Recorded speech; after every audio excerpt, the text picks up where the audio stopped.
लखनऊ में एक लोग को दिया था। मतलब रेंट पे दिया था, मतलब किस हिसाब रेंट पे से? दिया था, गेमिंग आपने का बताया था। आगे वो ऐसे नहीं, ही। मुलाकात कैसे हुई आपने? मतलब रेंट वो पे कोई मुझे मकान थोड़ी है कि आप रेंट पे दे दोगे। असल में उसने मुझे इंस्टाग्राम पे मैसेज किया था। हम्म। मैसेज करने के बाद में थोड़ा बातचीत हुई वहीं पे। उसने मुझे व्हाट्सएप नंबर दिया अपना हम्म। और फ़ोन किया, व्हाट्सएप पे बातचीत हुई। होने के बाद में थोड़ा ऐसी बातें की उसने कि लगा कि हाँ सही हो सकता है रियल में हो बंदा, और थोड़ा इस समय परेशान भी थे हम्म। तो हमने दे दिया उसको रेंट पे अकाउंट। तो रेंट पे कैसे दिया अकाउंट उसको? उसने कहा था भाई 3-4 लाख रुपए ट्रांजेक्शन होगा, वो कैश निकालेगा। तो कैसे, और मतलब आपकी वो बंदा भी लखनऊ का था, आपने अपना अकाउंट दिया कैसे उसको? उसने कहा कि भाई बस पे रख दो, मैं यहीं कैसरबाग पे ले लूँगा। कहाँ पे रख दो? उसने कहा अपने ज़िले से, मैं श्रावस्ती से बोल रहा हूँ भाई। हम्म। उसने कहा बस पे रख दो, मैं यहीं ले लूँगा कैसरबाग में। बस पे रख दो नहीं समझ में आया, मतलब बस। उसने उसने कहा कि एटीएम और सिम जो अपना है हम्म। वो आप बस पे रख दीजिए, मैं यहीं कैसरबाग में रिसीव कर लूँगा उसको। तो बस वाले को मतलब आपने दे दिया? बस वालों को दे दिया, उसने रिसीव कर लिया। लखनऊ रिसीव करने। लिफाफे में आपने दे दिया? जी। तो क्या दिया था उसमें आपने? अपना एटीएम कार्ड और एटीएम और सिम दिया था हमने उसको। सिम भी आप लोग बांट देते हो, अकाउंट रेंट पे लगाते हो, समझ में आता है। उसके साथ साथ आप लोग सिम भी क्यों रेंट पे लगा देते हो? अब वो जब सिम दे दिया, हम्म। सिम देने के बाद में फिर हमने अब उसका जो एटीएम था वो ब्लॉक करा दिया था यहाँ से। नहीं समझ में आया तो ब्लॉक कर दिया था। हम्म। फिर उसके बाद में कल थोड़ा बहुत ट्रांजेक्शन हुए मेरे अकाउंट में, कल नहीं परसों। हम्म। तो मैंने उसको फ़ोन किया, मैंने कहा भाई हमने जब कहा कि नहीं करना चाह रहे हैं तो उस पर ट्रांजेक्शन हो रहे हैं। उसने कहा अच्छा ठीक है, हम कंपनी को दे दिए थे, बात करते हैं, ये वो बताया अपना कहानी। हम्म। अब वो देखते देखते चला गया, 10-12 लाख रुपए उसमें रोटेट हो गए। अब वो ऑनलाइन आता था, पैसा ऑनलाइन ही चला जाता था। तो फिर ऑनलाइन हम वो गए। कैसे निकालता था? नेट बैंकिंग भी वो यूज कर रहा था? नेट बैंकिंग आईएमपीएस मतलब इधर उधर वही भेजता कौन था। सा बैंक था? जी। कौन सा बैंक दिया था आपने? बैंक ऑफ महाराष्ट्र का है। अच्छा, तो वो नया खुलवा के दिया था या पहले से ही खुला हुआ था? नहीं नहीं, वो खुला था, 2-3 महीने से खुला था। करंट अकाउंट या सेविंग था? नहीं, सेविंग था वो। अच्छा ठीक है, फिर? फिर उसके बाद में रोटेट होने लगा, फिर हम गए सिम स्वेप कराए। सिम स्वेप कराने के बाद में हेल्पलाइन नंबर पे कॉल किया हमने, बैंक ऑफ हम्म। महाराष्ट्र पे। हम्म। हमने कहा सर मेरी सब जितनी भी सेवाएं हैं बंद कर दीजिए, हम्म। और मेरे बैंक से पैसे इधर उधर हो रहे हैं। हम्म। तो उसने कहा कि ठीक है सर, आपकी रिक्वेस्ट रिसीव कर ली गई है, और हम्म। बंद हो गया। फिर उसमें ट्रांजेक्शन होने लगे। फिर मैंने कॉल किया, फिर उसने कहा कि नहीं सर बंद है, यहाँ से नहीं होगा। मैंने कहा भैया हो रहा है। तो चेक वेक किया, फिर कहा कि नहीं सर बंद हो गया यहाँ पे, ऐसा वैसा। वो तो मतलब नेट 4-5। बैंकिंग वो यूज कर रहा होगा ना? आपने वो सेवाएं नेट बंद कराई तो बैंकिंग। एटीएम बंद कर दिया होगा उन्होंने, या यूपीआई नेट नेट बैंकिंग भी बैंकिंग हमने था? बताया था, नेट बैंकिंग भी हमने बताया था नेट कि सर बैंकिंग बंद कर। डिसेबल नहीं कराया होगा, ठीक है। तो फिर उसके बाद भी? ट्रांजेक्शन हो रहे थे। वो हम्म। ट्रू कॉलर पे मैसेज आ रहा था, क्योंकि सिम स्वेप कराने के बाद 24 घंटे बाद मैसेज आता है हम्म। डायरेक्ट मैसेज में, लेकिन ट्रू कॉलर पे मैसेज आते जाते रहते हैं। ट्रू कॉलर पे या व्हाट्सएप पे भी मैसेज आता है कई हाँ। बार, हाँ। तो वो मैसेज आ रहे थे, कभी कभी मेल पे भी मैसेज आते हैं। तो वो आ रहा था मैसेज। आने के बाद में अब वो जब शाम को उसने 15-16 लाख रुपए उसने ट्रांजेक्शन कर दिया। कितने दिनों में? एक दिन में ही? एक दिन में 11 बजे से लेके 2 बजे तक। अच्छा। तो फिर हम थोड़ा हड़बड़ा गए। हड़बड़ाने के बाद में एक दो लोग से बात किए कि ऐसा ऐसा मामला हो गया है। हम्म। तो फिर जिसको रेंट पे दिया था वो साला मुझे बताया कि उसकी तुम कंप्लेन कर दो, कंप्लेन कर अच्छा। दोगे तुम बच जाओगे, ये है वो है फलाना धमाका सब बताया अपना उसने हम्म।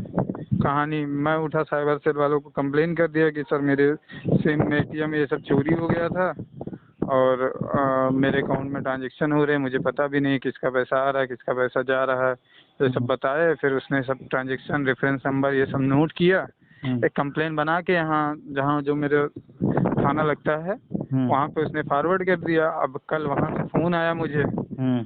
उनसे बात हुई, उनको बताया, मैंने उनको बताया, पहले बताया, फिर उन्होंने कहा कि अच्छा ठीक है, ये बताओ मुझे तुमने रेंट पे तो अकाउंट नहीं दिया था। अच्छा, तो सामने से पूछा पुलिस वालों ने? वो खुद ही पूछा, कहे कि देखो अगर तुम मुझे बताओगे तो मैं उस हिसाब से कार्रवाई करूंगा, तुम नहीं बताओगे हम्म। तो मैं उस हिसाब से कार्रवाई करूंगा, तो फंसोगे तो फिर मेरी जिम्मेदारी नहीं होगी। ये तो बात भी है। हम्म। मैंने बोला कि सर हाँ एक लोग से बात हुई थी, मैंने दिया था अकाउंट, और ये वो बताया अपना पूरा मैटर कि उसमें 15 लाख ट्रांजेक्शन हो गए। तो वो थोड़ा बकने लगा, कहने लगा कि यार तुम लोग पढ़े लिखे चूतिया हो, रेंट पे दे दिए, अभी पुलिस तुमसे जब्ती कर ले तो तुमको ही 16 लाख देना पड़ेगा।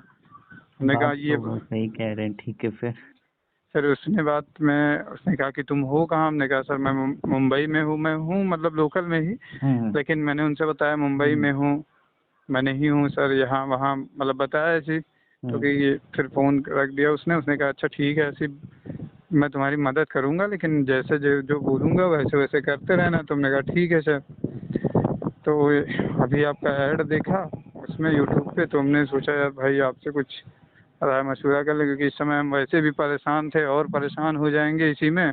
पापा को मेरे हो गया था कैंसर, हम थे उसमें परेशान।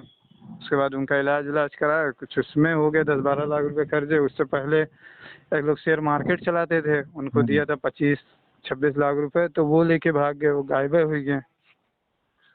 अभी पिताजी ठीक है? हाँ अभी पिताजी ठीक हैं, लेकिन अब मैं तो ये यही सोच खाते रहा में हूँ कि पहले उनको। ये पता करो ना कि मतलब खाते में कुछ पैसे हैं या सारा कुछ निकाल लिया था नहीं उन्होंने? सारा कुछ निकाल लिया उसने। अच्छा ठीक है। और खाते में कहाँ कहाँ से कंप्लेन है, कुछ पता किया? ये कब की बात है? ये परसों की बात है, अभी उसमें अच्छा, एक दो दिन कंप्लेन ही नहीं हुई। आई है। लेकिन मैंने खुद इधर से कंप्लेन किया था कि सर मेरे अकाउंट से पैसे कंप्लेन इधर अभी उधर तक हो रहे नहीं हैं। आई है, लेकिन 10-15 लाख रुपए उसने कहीं ना कहीं से ठगे ही होंगे। तो कंप्लेन आने के चांसेस हैं, कई बार हफ्ता 10 दिन महीने बाद भी कंप्लेन आएगी। हाँ क्योंकि आएगी, दस वो पंद्रह तो है लाख ही। है तो अलग अलग जगह से आए हैं तो जरूर 1 2 3 लाख की कंप्लेन तो जरूर आएगी। वही बात है। अब इसमें देखो, आपको मतलब आपने एक शिकायत दे दी है लिखित रूप में, उसका प्रमाण है आपके पास? वही ऑनलाइन कंप्लेन में मैंने किया था। ऑनलाइन कहाँ किया था? यूपी साइबर पोर्टल सेल कहाँ? वालों को, साइबर सेल के पोर्टल पे। मतलब cybercrime.gov.in उस पे किया था? नहीं नहीं, 1930 जो हेल्पलाइन नंबर होता है। उस पे कॉल करके क्या बताया था? हाँ उसको मैंने बताया कि सर तो उन्नीस मेरे तीस खाते जीरो पे में कॉल किया था तो मतलब यूपी से ही किया होगा ना? ना, हाँ यूपी से ही गया तो था। यूपी में ही वो कंप्लेन रजिस्टर्ड हुई जिसमें हाँ कि यूपी आपका में पूरा किया। डिटेल लिया होगा, फिर उन्होंने हाँ पूरा किस डेट में कितने बजे कौन सा अमाउंट, वो सिर्फ डेबिट का ही पूछे थे, क्रेडिट का उसने नहीं लिया था डिटेल। डेबिट का वो रेफरेंस नंबर मतलब और वो एक ट्रांजैक्शन तरीके नंबर। से कंपनी उन्होंने ये ली कि भैया वो तो ये मान के चल रहे हैं कि आपका आपके, पैसा है और हाँ और किसी किसी को व्यक्ति ने निकाल हैक लिया। करके अकाउंट आपके गलत तरीके से पैसा निकालते गए। जी वो तो यही मान के उन्होंने कंप्लेन रजिस्टर्ड की कि जी जी आपका मतलब कि ऑनलाइन फाइनेंशियल फ्रॉड इतने इतने पैसे का हो गया है। जी। ठीक है। तो वो मान के कंप्लेन रजिस्टर की, अब वो आपके लोकल थाने में फॉरवर्ड हुआ है जिससे कि आपको वहां से कॉल आया। कॉल आया। ठीक है। तो उनको भी आपने बताया, फिर उन्होंने अलग तरीके से पूछा कि बताओ सही क्या है, कि आपने ने दिया था या वाकई में हम्म आपका किसी ने लिया है? तो आपने सच हम्म तो बता ही दिया घुमा फिरा के कि मैंने खाता रेंट पे दिया था। मैंने बताया, हमने कहा कि सर वैसे भी मैं बहुत परेशान हूँ, और ज़्यादा परेशान होऊंगा तो वैसे भी मैं आखिरी स्टेज पे चल रहा हूँ। मैंने उनको बताया कि मैं आखिरी स्टेज पे चल रहा हूँ, अगर मेरे साथ कुछ भी होगा, परिवार मेरा परेशान हुआ, तो फिर जीने का कोई मतलब नहीं, क्योंकि मैं वाकई में बहुत परेशान हूँ इस समय। एक तो मैं कर्जदार हूँ, दूसरा मेरा पैसा मर गया है, और तीसरा इस सब चक्कर में फंस गए। देखो ये तो एक अच्छी बात है। देखो इसमें ना आम तौर पे जैसा पुलिस वाले ने अपने लेवल पे जो कहा वो तो ठीक ही कहा।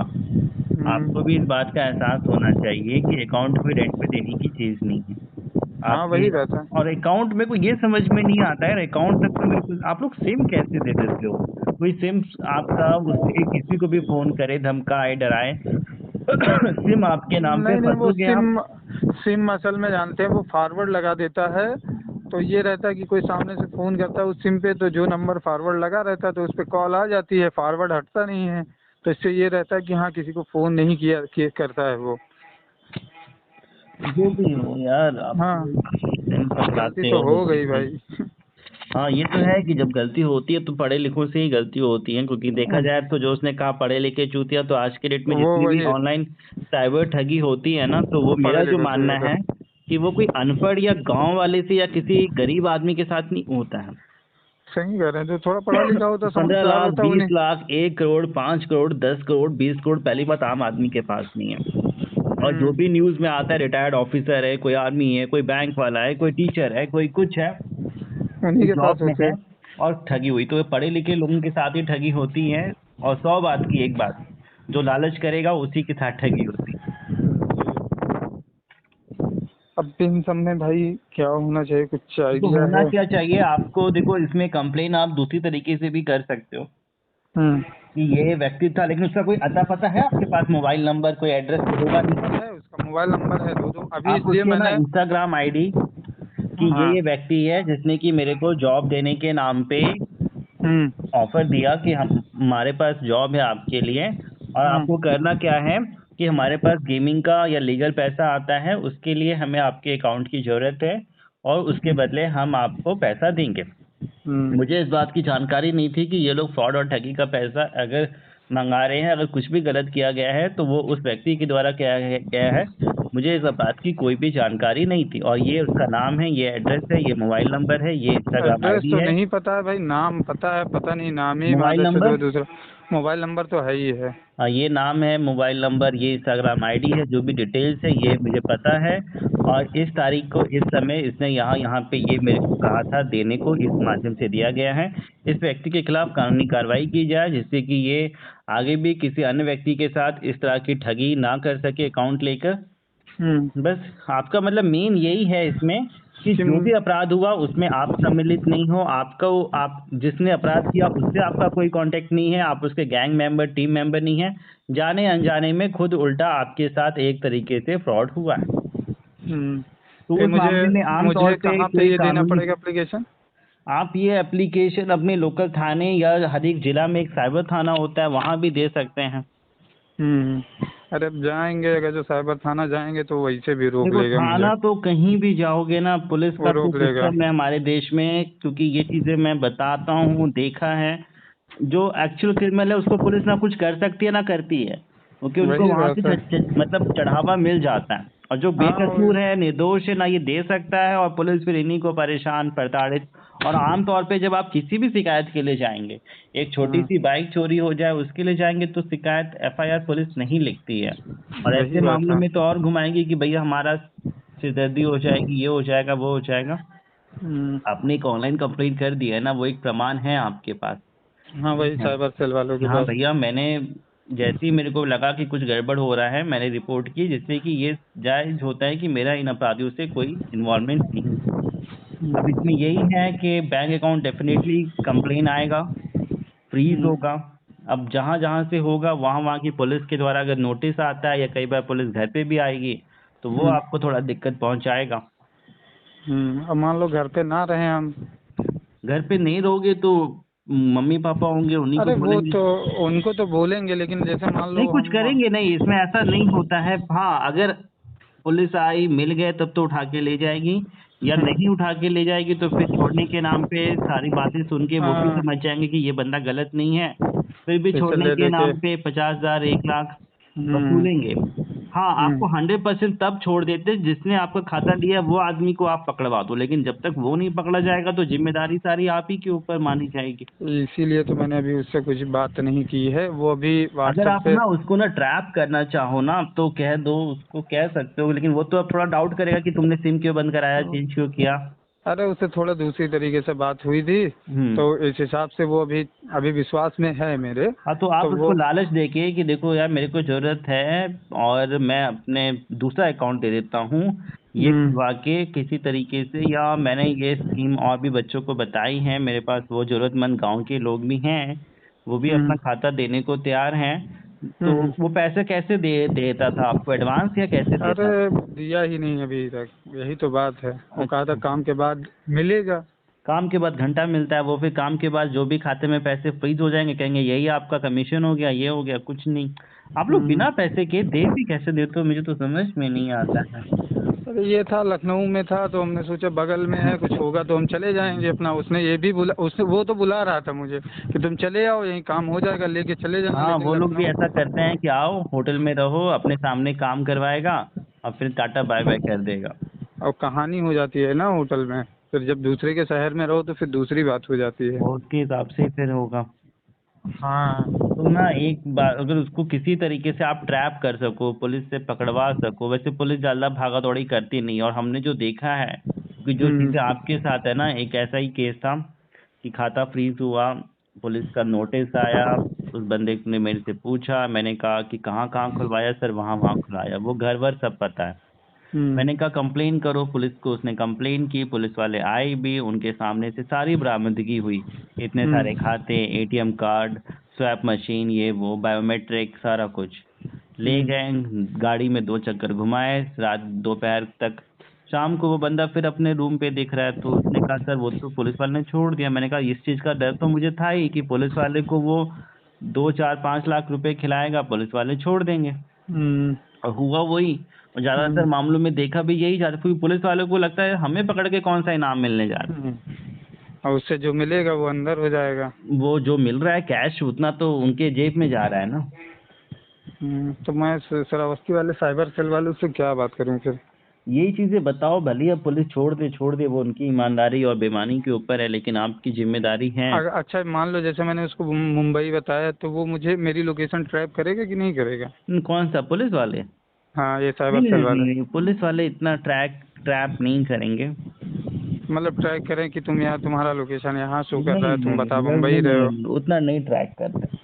क्योंकि जब मैंने मुंबई उसको बताया ना कि आज ही सुबह मैं आके पहुंचा हूँ सर, परसों चला आया परेशान होके, थोड़ा रो धो लिया, तो वो बोला कि अच्छा ठीक है आसिफ भाई।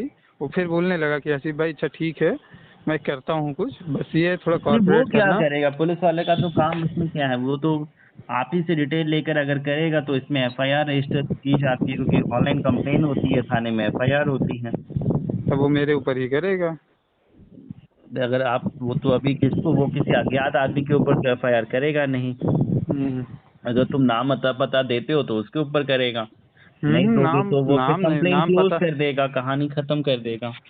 अच्छा जैसे मान लो, लेकिन फिर जैसे मान लो मेरी कंप्लेन उसने क्लोज कर दी और किसी ने मेरे ऊपर कंप्लेन कर दी, तो मैं फंस जाऊंगा फिर बाद में। इससे फंसे हुए तो बढ़िया। ऐसे भी हो, ऐसा नहीं है कि देखो एक सिंपल सी बात फंसे है, तो है ही है, लेकिन कुछ ऐसा ना नहीं कुछ तो है कि सोल्यूशन ऐसा निकाल के नहीं तो है कि निकलना है ही मतलब है। ऐसा नहीं है कि जिस इंसान ने आपका खाता लिया उसके ऊपर अगर वो एफआईआर हो भी जाए तो आपके मतलब आपको कहीं भागा दौड़ी जवाब तो हर जगह देना पड़ेगा। यही है कि थोड़ा किसी को दिखाने में आसान होता है, हम्म लेकिन अब उसमें मैंने भी हर उसे टाइप के बोल पुलिस दिया है वाले हैं। मुंबई तुम की। ही होशियार थे, खाता भी दिया, बाद में खुद को बचाने के लिए कंप्लेन भी कर दिया, बड़े चालू थे, फिर तो वो वाली बात हाँ हुई।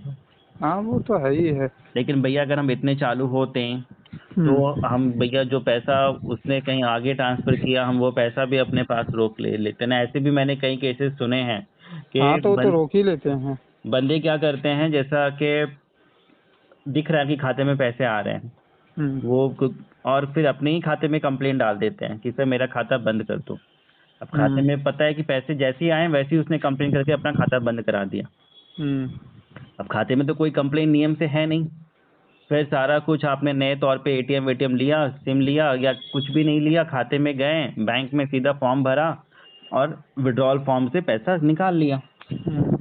होशियार आदमी ऐसे भी मैंने सुने हैं कहीं केसेस कि सर होता है। मेरे को उसने पैसे नहीं दिए, मेरे को डाउट हुआ, मैंने कुछ भी नहीं कहा, देखा जैसे ही मतलब दिखता है ना, बैंक में भी आप हो तो पासबुक अपडेट होता है। कि हाँ पैसा आ गया 4 लाख, तुरंत बैंक वालों को कहा सर अब मतलब कि मेरा ऑनलाइन सारा नेट बैंकिंग सारा बंद डिसेबल कर कर दीजिए दो। और पैसा निकाल दीजिए। और बस वो बंदा बैंक वाला भी कई बार कोऑपरेट कर देता है, वो फटाफट हो जाता है। ऐसे भी केसेस सुने हैं कि भैया चोर को ही साथ ही ठगी करके निकल गए। तो उससे फायदा ये होता है ना कि अगर कंप्लेन आई भी तो अपने हाथ में जब पैसा होता है तो हिम्मत होता है, तो चाहे वो तो है पुलिस ही को है कि मैनेज मैनेज हो करना जाए। हो या चलो कंप्लेन भी आएगी तो हाथ में पैसा है दे देंगे, लेकिन यहाँ मैनेज ना कर लो। पैसा है, ऊपर से कंप्लेन, ऊपर से सिरदर्दी, तो ज़्यादा दिक्कत आती है। तो वो तो आपने किया नहीं, अगर इतनी चालू होते तब तो फिर फ्रॉड का पैसा उसको निकालने देते। अरे हम निकाल लेते फिर तो कोई दिक्कत ही नहीं होती। वैसे वो लोग भी बड़े होशियार होते हैं, उनको भी इस चीज़ का डर होता है, तो वैसे वो भी होता ही सारी है। सावधानी बरतते हैं, तभी तो चेकबुक ले जाते हैं, एटीएम ले जाते हैं, सिम ले जाते हैं। और जो तुमने कहा ना कि बैठा के करते हैं, वो इसलिए वजह से भी बैठा के करते हैं कि बंदा कहीं, जैसे जो उनको डर होता है ना कि कहीं साइट से जाकर खाता बंद करके ब्रांच से ना पैसे निकाल लें, में बिल्कुल ना पड़े, अपना बैंक अकाउंट किसी अन्य व्यक्ति को ना दे। पता नहीं था, अगर आपने अपना बैंक अकाउंट किसी अन्य व्यक्ति को दे दिया है, अब अपने बचाव में क्या क्या चीज़ें आपको करनी है वो सारा कुछ आपको बताया। आपका बैंक अकाउंट फ्रीज है, पुलिस का नोटिस आया है, किसी भी वजह से P2P हो, USDT हो, गेमिंग ऐप हो, बैंक अकाउंट रेंट की वजह से हो, किसी भी कानूनी मदद के लिए आप हमें व्हाट्सअप करें। जो भी मैटर है हेल्प लें, अपना समय पैसा मानसिक परेशानी बचाएं। को लाइक जरूर करें, सब्सक्राइब करें और थैंक्स बटन भी दबाएं और